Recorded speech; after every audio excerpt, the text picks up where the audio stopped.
Yun mga idol, si kuya oh, ano siya, kukuha ng mga lamang dagat.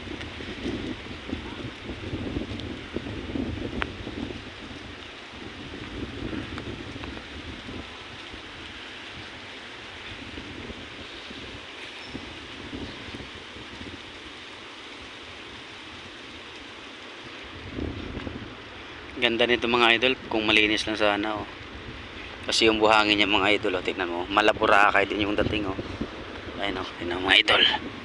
Yan, di ba? Malaburakay din po siya. Ganito din po yung buhangin sa Boracay. Yun. Ito po siya mga idol. Dito po yan sa Union, Navas, Aklan. Ito po yung kalawakan niya mga idol. Yun. Ayun yung isla ng Boracay. Ay hindi, ano pala yun, San Jose Romblon. Ayun pala yung Boracay sa pinakadulo nun. Yun. San Jose Romblon pala ito mga idol. Sorry. So yan.